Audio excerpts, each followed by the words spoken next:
All right, listen closely. Year after year, I see students sit down for their Cambridge IGCSE computer science exams. They're incredibly well prepared, they know the material, yet they consistently fall into the exact same hidden traps. It's crazy.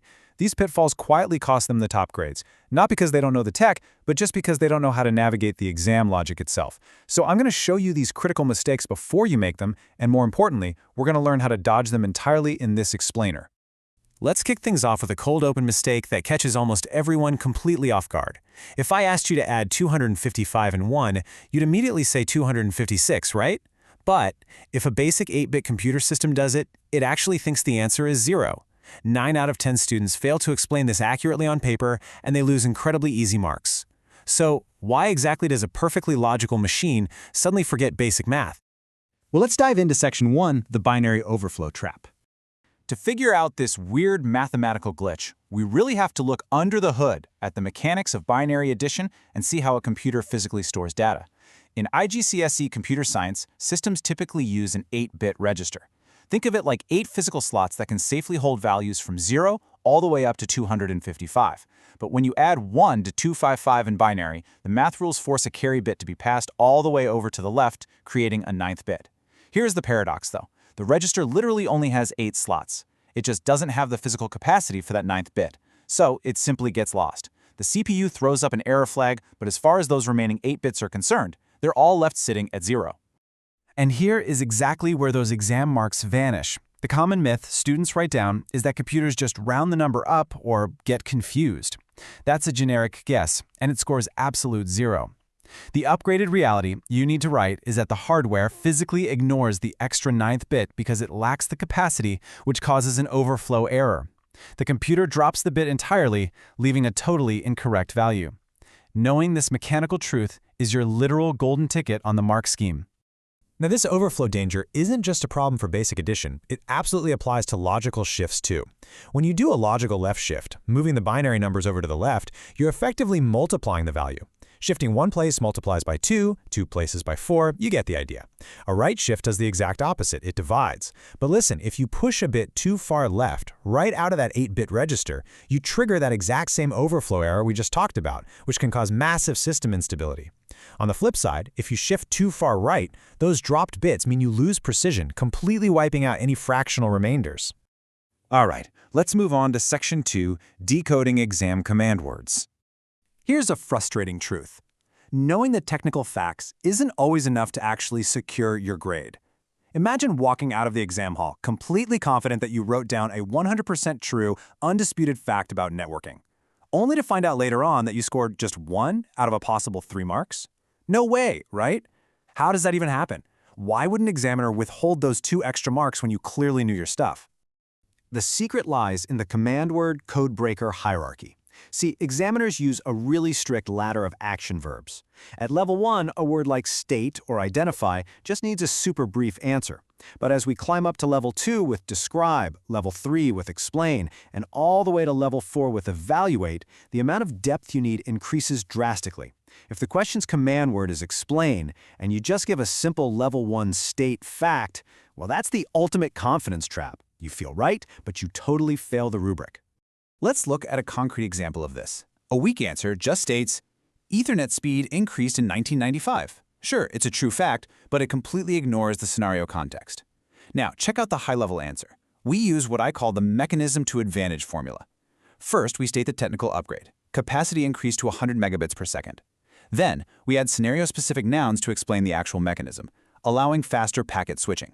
Finally, we state the real-world advantage across local area networks. Boom! That is how you unlock all 3 marks. You have to show the examiner the what, the how, and the why. Okay, on to Section 3, Inside the Silicon Brain. Getting deeper into the syllabus, we hit the core of computer architecture. Now, textbooks absolutely love throwing these incredibly dense, super complicated diagrams at you, which honestly just unnecessarily overwhelms you right before a test. We don't want that. So let's just ground ourselves with a simple, fundamental definition.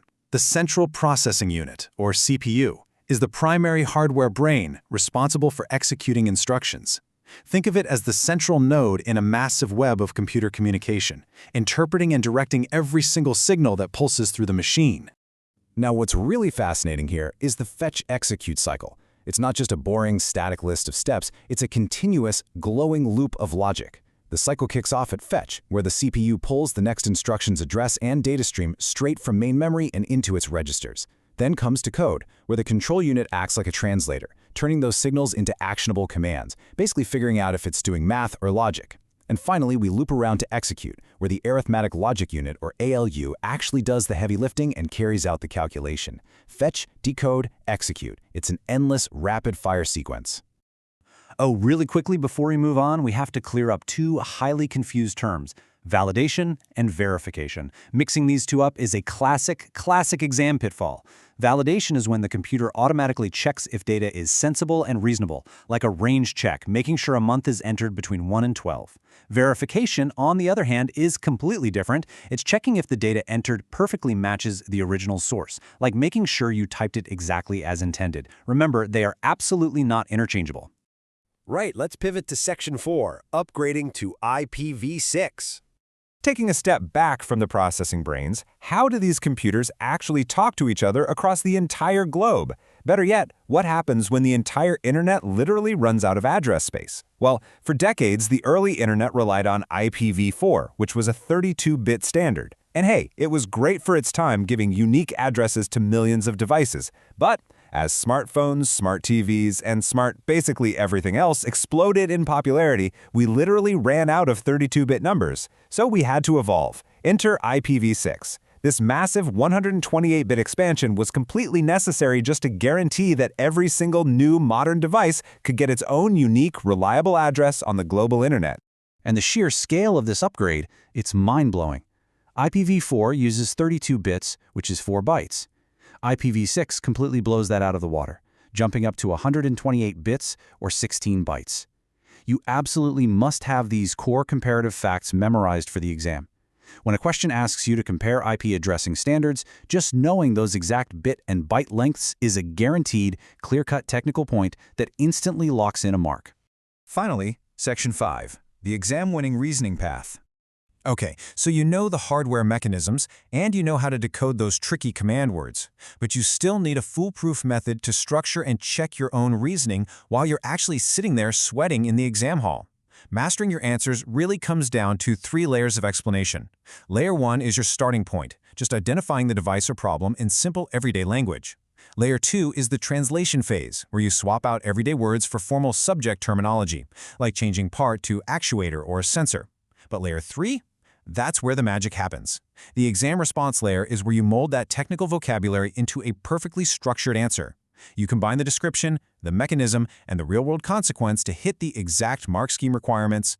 To guarantee you hit Layer 3 every single time, use this quick 4-question self-check before you flip to the next page of the test. Ask yourself, first, what is the technology? Second, how does it mechanically work? Third, where is it being applied in this specific scenario? And fourth, why is it an advantage or disadvantage? Seriously, if your written answer doesn't tick off all 4 of those boxes, you are leaving precious marks on the table. So let's summarize the crucial takeaways here. Always apply your logic directly to the specific scenario given in the prompt. Generic answers get 0 marks, for sure. Always explain the underlying technical mechanism first, and then state the practical consequence or advantage. And lastly, use precise, syllabus-specific vocabulary. Don't write memory when you actually mean storage, and definitely don't write validation when you mean verification. Think about it. You now know the hidden traps. You know exactly how the hardware processes logic, and you understand precisely how the examiner wants you to phrase your explanations. If you can dodge these common pitfalls, what is stopping you from securing those top marks? Absolutely nothing. Keep this exact mindset sharp, and when you're ready to master the next section of the syllabus, jump right into our next explainer on databases. I'll see you there.